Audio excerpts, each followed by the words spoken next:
2023년 12월 25일 내가 가진 모든 것은 내 것이 아니다. 내 것이라고 생각했다면 그건 커다란 착각이다.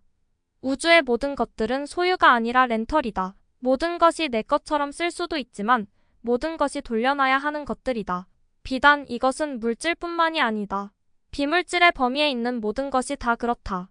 너는 영리하다. 이 말의 의미를 알고 있으리라 믿는다. 지식과 깨달음도 너의 것이 아니다.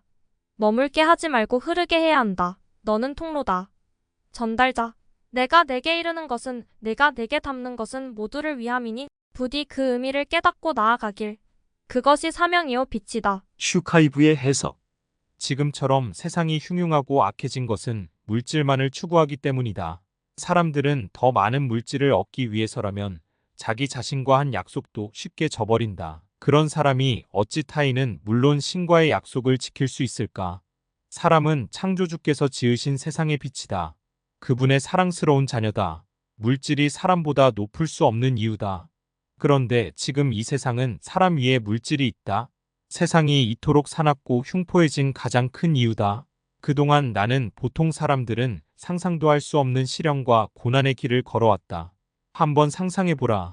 나는 IQ 89의 기초생활수급자 가정에서 자랐고 언어장애가 심했다. 학교 성적은 늘 꼴찌였으며 전문대 출신에다 20대 후반에는 신용불량자 신세가 된 적도 있었다. 내 이름으로 된 책 한 권을 내려고 5년 동안 출판사들로부터 500번 이상 퇴짜를 맞기도 했다. 지금 생각해보면 그 당시 내가 쓴 원고는 원고라고 할 수 없을 정도로 형편없었다. 상품성이 없었기 때문에 출판사들로부터 외면당한 것이다. 하지만 나는 포기하지 않았다. 피땀 흘려가며 계속 원고를 썼다.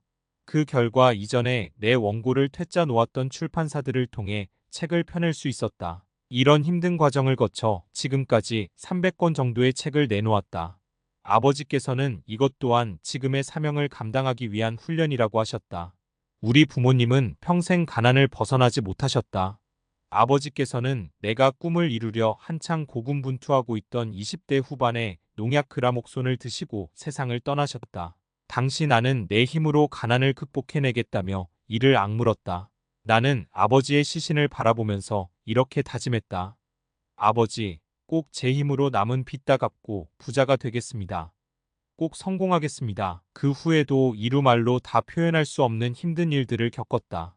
고백하건대 평범한 사람이 한순간에 살인자가 되는 이유를 공감할 수 있을 만큼 괴로운 시간이 많았다.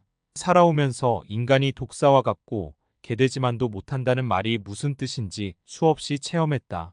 제일 못돼먹고 악하고 무서운 게 인간이었다. 귀신이 뭐가 무서워요?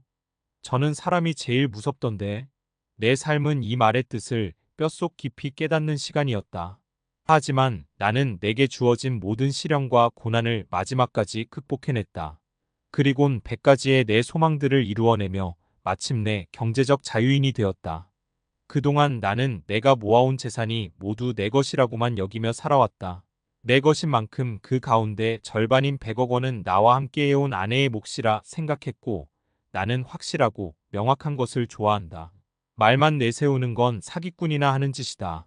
생각과 말에는 항상 행동, 실천이 따라야 한다고 믿었다. 그래서 우리 부부의 재산권에 대해선 이미 유튜브 영상을 통해 제자들에게 거듭 공개적으로 이야기해 놓은 바 있다.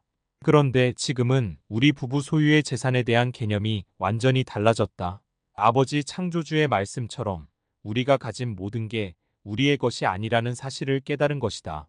모든 만물은 아버지 창조주로 말미암아 생겨난 것이다.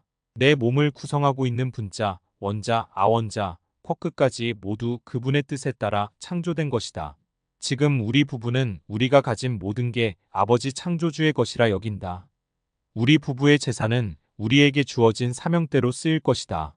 모든 것은 아버지 창조주께서 창조하셨다. 심지어 우리의 영혼은 물론 물질과 비물질까지 만드셨다. 지금 우리가 사는 행성 지구도 인간들의 것이 아니다. 소유의 개념이 적용되지 않기 때문이다. 공통의 것이기 때문이다. 감사한 마음으로 소중하게 쓰다가 후손들에게 물려줘야 하는 것들이다. 100년 남짓한 세월 동안 우리가 렌털에 쓰는 것뿐이다. 우리가 렌털에 사용하는 것은 눈에 보이는 물질에만 국한된 게 아니다. 비물질의 범위에 드는 모든 것 또한 그러하다. 어떤 문제를 골똘히 생각하다 우리는 어느 순간 번뜩이는 영감이나 아이디어를 얻곤 한다. 체험을 통해 지혜와 깨달음을 얻기도 한다. 이렇게 얻는 것들도 자신의 것만은 아니다. 자신의 노력으로 얻었으니 그것들을 자신의 것으로 생각할 수도 있으리라.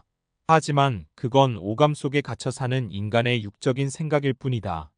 자신의 것이라고 착각하는 영감과 아이디어는 먼저 떠올린 누군가의 그것들이 우주를 떠다니다 자신에게 끌려온 것뿐이다. 각자가 지구별에서 하는 체험은 보이지 않는 영역에서 이미 짜여 있던 시나리오다.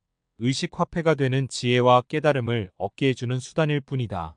이 또한 내 노력을 통해 얻은 것으로 치부할 수 있으나 역시 착각이다. 잠시 내 것처럼 보이는 것뿐이다. 오히려 반드시 공유해야 할 것들이다. 그러니 나에게서 타인에게로 하나에서 전체로 흐르게 해야 한다. 지금처럼 과학 문명이 발달하기 이전의 인간들은 모든 자연물을 소중하게 여겼다. 풀 한 포기, 나무 한 그루 그냥 뽑는 법이 없었다. 개미 한 마리, 작은 곤충 하나 그냥 죽이는 법이 없었다. 크기가 작아도 그 안에 깃들어 있는 생명의 가치는 똑같다는 걸 알았기 때문이다. 인간과 자연이 조화를 이루었던 시대의 이야기다. 그러나 지금은 물질을 최고의 가치로 여기고 마치 신처럼 숭배하는 시대다. 물질이 넘쳐나면서도 한쪽에서는 수많은 사람이 헐벗고 굶주리는 시대이기도 하다. 물질이 신처럼 숭배되며 마치 신처럼 사람 위에 군림하는 것이다. 이 시대의 인간은 결코 넘어서는 안 될 선을 넘은 지 오래다. 인간들 스스로 자신들의 잘못을 정화하고 소멸시킬 수 없는 상황으로 치달았다. 그 결과 지금 인류는 종말을 앞두고 있다. 지구 시대는 이미 끝을 향해 가고 있다. 지구 곳곳에서 나타나고 있는 징조들이 그 증거다. 지구에는 곧 지구가 생긴 이후 한 번도 경험하지 못한 대재앙이 닥칠 것이다. 이는 더는 물질을 추구해선 안 된다는 말과도 같다. 물질보다 더 귀한 건 인간이다. 물질은 인간의 의식 성장, 영적 진보를 위해 존재한다는 걸 기억해야 한다. 모든 인간의 내면에는 빛의 씨앗이 있다. 거룩하고 성스러운 신성이 있다.